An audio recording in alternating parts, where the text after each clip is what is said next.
Thank you so much for joining me. I'm hoping that I get lots of feedback in the comments about this because this is deep. Like, this is so deep. So I first want to start out by saying I'm not a psychologist. I'm not a relationship therapist. I don't have any credentials or any type of, everything here is my perspective and based off of my own research that I have. And these are all my own opinions and my analysis coming out of my own head. So if you're here for like official relationship advice, then I don't have it, but I can give you some insight into my research of these different terms that we're going to be talking about today, these different relationship things that we deal with, and we didn't know that it had labels. Well, at least I didn't know that. So thank you again for being here, and let's jump right in. The thing I want to say is today we'll be defining 3 different symptoms when you're dealing with a new relationship. Okay, so I am starting from a standpoint of I have experienced serious relationships and what I thought had some validity to it, and I didn't know what I was experiencing exactly had like labels and definitions and all of that stuff, which everything pretty much does. But we are going to talk about limerence, we're going to talk about codependency, and trauma bonding. What does all of those terms mean? I'm going to tell you what they mean based off of my research. So let's go ahead and start with limerence. So limerence, I'll tell you what that is. So it's a mental state of profound romantic infatuation, deep obsession, and fantasies, longing to be with that person 24 hours. You're in a limerent phase.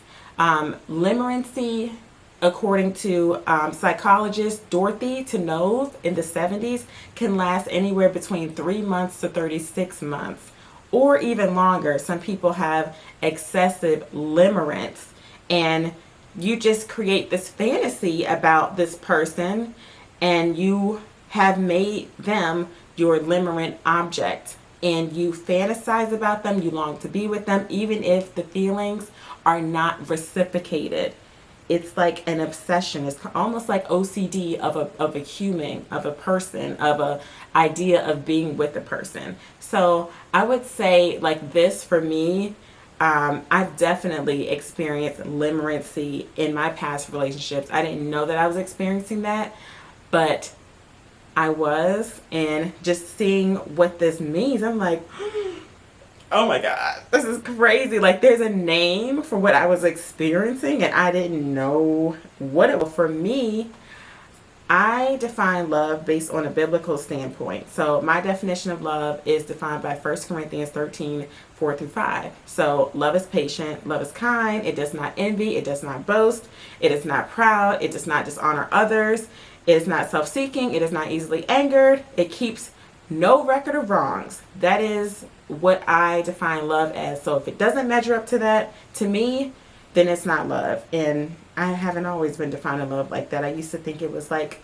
more of a fantasy, more of, okay, what I saw on Disney, what I saw society define love as. But when you look at this definition, it's like, okay, love is way deeper than all the mushy-gushy fun phases in the beginning and the sexual attraction and all that. It's way deeper than that. You think that this person is the one. For instance, I used to think that a lot of people that I was with previously was the one. Like, I would just, in my head, because I wanted them to be the one so bad, I would convince myself that they were the one. And that was me fantasizing and not even giving it the opportunity to grow and blossom into that. I just automatically tell myself they're the one, and I start functioning like they're the one.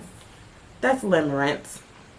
If you need more of like a visual, so on one side, I'll just pop it up on the screen now.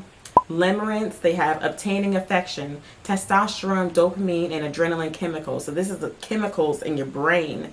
It sees the limerent object as perfect without flaws, even though they can be displaying lots of flaws. Like I said, you convince yourself they're flawless because you want it to work so bad. It's a fantasy.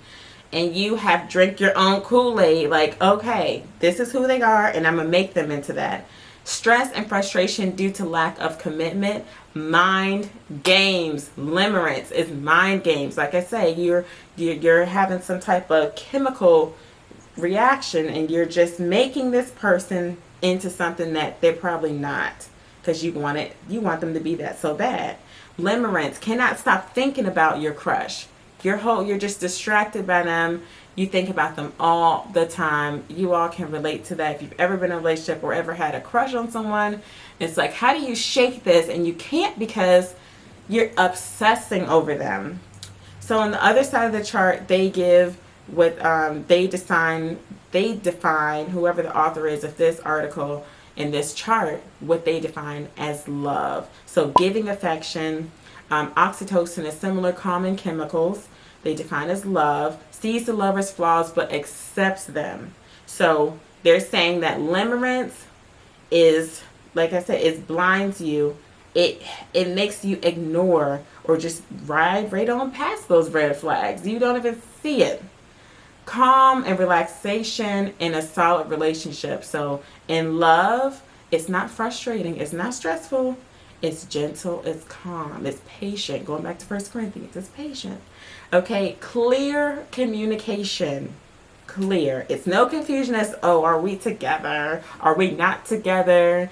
Is this just, what are we doing in the, you know how a lot of relationships, they just like existing, but no one wants to define what the relationship is? That is not good. That's not love, because it should be very clear what it is.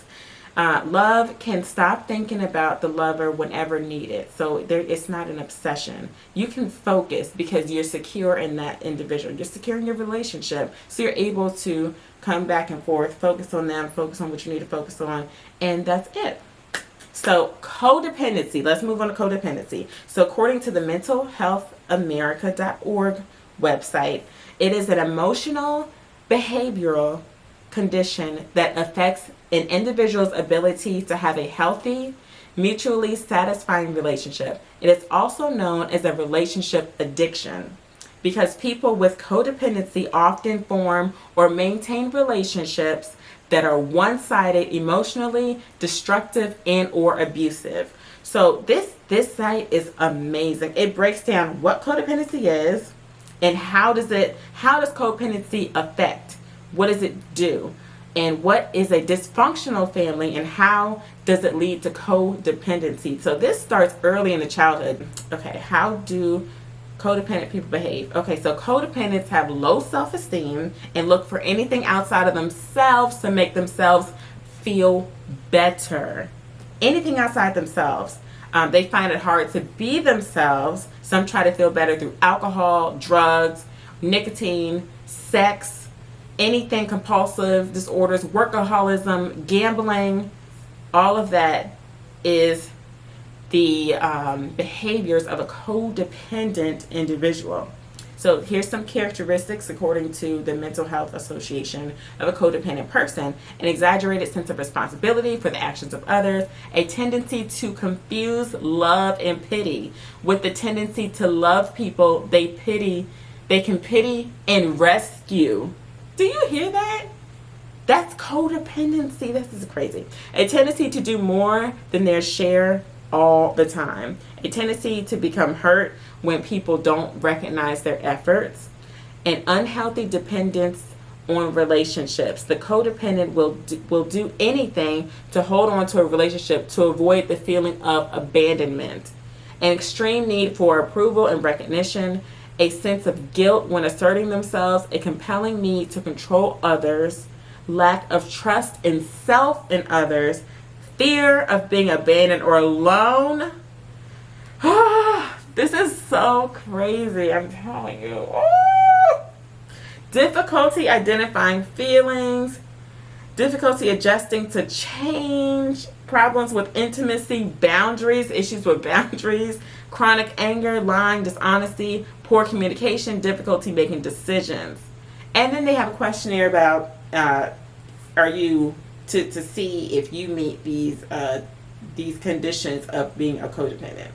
I am definitely guilty of some of these things. Like, this is crazy. Like, I'm gonna insert charts for each of these things. So for the visual learners out there, you can see what I'm talking about, because me reading it to you, it can end up saying womp womp womp. So I'm gonna put a visual so you all can see that as well. Dependent relationship and the interdependent relationship. So self-sacrifice, they ignore their personal needs to please the needs of others. That's a codependent relationship. No healthy boundaries, walking on eggshells, afraid to say no, afraid to speak their mind because they don't want to be abandoned. That's codependent. Emotional suppression, they suppress their emotional needs to please others. Codependency is like people pleasing max. Like, you just don't want to be left alone. You don't want to be left alone. Manipulation, controlling behaviors, blaming each other, low self-esteem. Thank you. Thank you. They rely heavily on the other for their self-worth.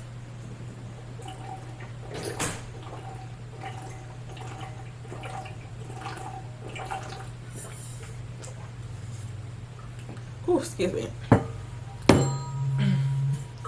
They're relying on others for their self-worth. There are often feelings of guilt and shame for one or both people when the relationship is not going well. Oh my goodness. Whew. This is deep. Okay, interdependent relationship. So this is supposed to be the opposite of codependent. So self-love, they don't ignore personal needs to please others, make time for their interest. Healthy boundaries and respect, huge. Boundaries are huge. You can learn so much about a person when you establish boundaries. You really can. Healthy communication and empathy from both sides. Empathy. Being able to say, okay, I understand what you're doing, what you're going through, and this is what I'm going to do. Whatever. They are expressive and easily approachable with each other, take responsibility for their own toxic behaviors, and trying to heal unhealthy patterns. Both have healthy self-esteem. Y'all are both sure about yourself. You're not coming to that person to try to gain validation, self-esteem, get your ego stroked, all that stuff. You already come with all that. You're the full package. Both are self-reliant, yet caring and understanding. They create a loving space for each other to be vulnerable. They both give their best to make the relationship work. That is what we're striving for, an interdependent relationship, not codependent. Okay, so the last topic we're going to go over is trauma bonding. According to OprahDaily.com, a trauma bond is a deep emotional attachment that develops in a relationship characterized by abuse that's emotionally, physical, or both. Trauma bond. So it's the lopsided power dynamic.